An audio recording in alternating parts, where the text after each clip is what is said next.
In many Kalahari tracking traditions, only 1 or 2 people in a band of 30 could look at a footprint and know exactly who made it. Not what animal, who. That skill wasn't common. It belonged to specific people, kept apart from the rest, on purpose. For most of human history, survival meant staying close, shoulder to shoulder, fire to fire. A person alone in the bush was usually a person about to die. But every single band on record carried at least one person who spent most of their life away from the group. Not exiled, assigned. So what were they actually for? Tonight, we're looking at the tracker who worked alone for days, the watcher who slept at the edge of camp, and the healer who lived apart from everyone. 3 roles, 1 biological pattern, and it's still running in you, even now, even in an apartment, even at 2 in the morning. Let's start with the footprint. In 1990, tracking researcher Louis Liebenberg began documenting Juhuanzi hunters in the central Kalahari. He wasn't just watching them hunt, he was watching how they thought. A footprint isn't a shape to a trained tracker. It's a sentence. Depth tells you weight. Spacing tells you speed. A smudge at the edge tells you fear. Liebenberg found that reading track like this takes years to build. Some hunters never fully learn it.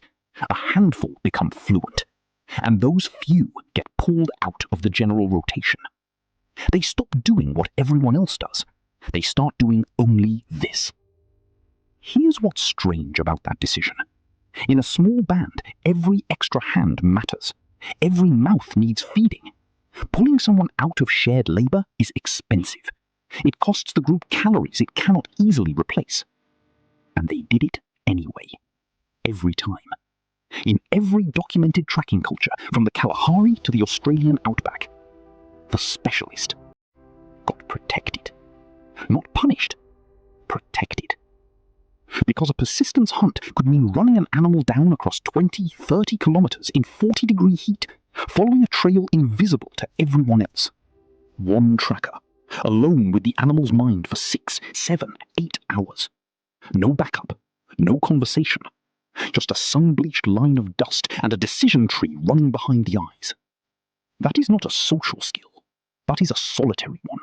And the group needed it more than it needed another set of hands. So it built a place for the person who was better alone, not at the center of the fire, at the edge of it, close enough to return to, far enough to think. Anthropologist Richard Lee, who spent years living among the Juhuanzi in the 1960s, recorded something else. The trackers rarely spoke at length once back in camp. They didn't need to. Their contribution wasn't conversation. It was information, delivered once, precisely, and then silence. Every single band Lee documented had members like this. Quiet by function, not by defect. Here's the part nobody talks about. This wasn't a personality type the group tolerated. It was a role the group required. Somebody has to walk out past the tree line while everyone else stays warm. Somebody has to hold a silence long enough for the ground to speak. And once you are the one who can do that, the rest of the group starts keeping a small, permanent distance. Not from dislike, from respect. From understanding that whatever you are running on isn't built for the fire. It's built for the dark past the fire. So the tracker eats separately sometimes, sleeps at the edge of the camp circle. Isn't called on for gossip or courtship talk, or the small nightly negotiations that keep 30 people from killing each other. They're excused from all of that, because they're already working a different shift entirely, one that never really clocks out. If being alone this much was actually dangerous for early humans, why did the group keep making room for it? Why protect the very thing evolution supposedly punishes? Anthropologist Wiessner spent decades studying Juhuanzi social networks, tracing who each person was tied to and how far those ties stretched. Her research found something counterintuitive. The people with the widest, thinnest social webs weren't the weakest links in the band. They were the insurance policy. When drought hit one territory, it was the loosely connected outsider who knew a distant camp, a distant kin group, a stretch of land nobody else had walked. The tightly bonded core of the tribe couldn't do that. They were too embedded, too known, too accounted for. It took someone who had spent years slightly outside the center to hold the map that saved everyone else. We tell ourselves a story about ancient life. That belonging meant survival, and distance meant death. That's true, but it's not the whole file. Because belonging without exception also means the group can only see what's directly in front of it. Somebody has to see past the horizon, and that person can't be fully absorbed into the group's rhythm. They have to keep one foot outside it, all the time, on purpose. Consider the watcher. Almost every recorded hunter-gatherer band kept someone on the literal edge of camp. Not guarding against outsiders, usually. Watching the tree line, the wind, the animal calls that stopped too suddenly.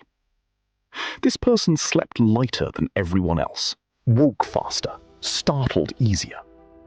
In a modern clinic, we would call that hyper-vigilance and treat it as a problem. In a Kalahari camp in 1965, it was the only reason 30 people made it to morning. Here's what's disturbing about that comparison. The nervous system we now medicate is the same nervous system that used to earn a person's status. Not a diagnosis, a role. A place at the edge of the fire that everyone quietly depended on. And here's the part that matters most. This wasn't one rare mutation. It shows up in nearly every documented small-scale society on record. Sand trackers in the Kalahari, Aboriginal trackers in Central Australia, Inuit hunters reading wind on snow that looks flat to everyone else. Different continents, different languages, same pattern, repeating. A minority of every group wired to work the margins. And the group, across every one of these cultures, built a place for them to stand in. Not despite the distance they kept, because of it. So what killed that place? What happened to the role that used to hold the edge dwellers safely inside the tribe? Around 10,000 years ago, bands started settling. Fields instead of trails. Walls instead of tree lines. Villages replaced the scattered mobile camp. And something quiet broke. When you farm the same plot every year, you don't need someone who can read a footprint across 40 kilometers of open ground. You need someone who shows up to the field at the same hour every day beside everyone else. The specialist at the edge started looking like something else. A gap. A person out of step. The word we ended up with tells the story on its own. Hermit comes from the Greek eremos, meaning empty land, uninhabited wilderness. It didn't originally mean broken, or sad, or antisocial. It meant a person whose place was the open ground, not the crowded one. Somewhere between then and now, that distinction disappeared. Villages grew into towns, towns grew into cities, and every layer of density made the wide-ranging, quiet, watchful mind harder to place. There was no longer a tree line that needed watching, no trail that needed reading by one set of trained eyes. The function disappeared. The wiring didn't. By the industrial era, the edge dweller had nowhere left to stand. Factories didn't want a mind built for solitary attention spans of hours. They wanted repetition, proximity, constant, measurable, shoulder-to-shoulder output. The same trait that once saved a drought-stricken camp now got labelled difficult, withdrawn, hard to manage. And then came the final layer. Cities scaled into millions of strangers. Screens replaced campfires. Notifications replaced the sound of wind changing direction before a storm. Sociologist John Cassiopo, who spent years researching the biology of loneliness, found that the body still treats isolation as an emergency signal. Elevated cortisol, disrupted sleep, a nervous system on alert, scanning for a threat that never actually arrives. His research also found something else. That signal isn't a flaw in people who feel it most. It's an ancient alarm, mismatched to a world that no longer has a tribe on the other side of it. We built cities, we built networks, we built 1,000 ways to be visible at once, and we thought that was progress. But we never rebuilt the one thing the edge dweller used to have: a defined place, a function, a reason the distance made sense. What if the numbness isn't a malfunction? What if it's not a personality trait either? Not shyness, not an excuse, not damage. What if some nervous systems were simply built for the tree line, not the fire? Built to notice the wind change first. Built to hold a long, private silence and come back only with the fact that matters. Built to feel most alive slightly outside the group, not because the group is unsafe, but because that's the post.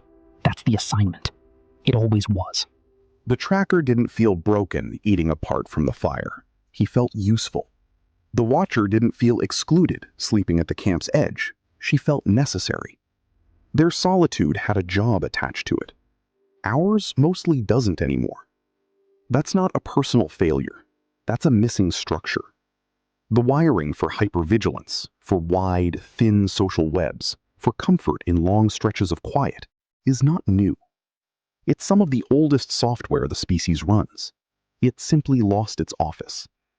Every band that ever protected its trackers, its watchers, its healers, was making a bet that the group is stronger with someone slightly outside it than with everyone pressed into identical roles.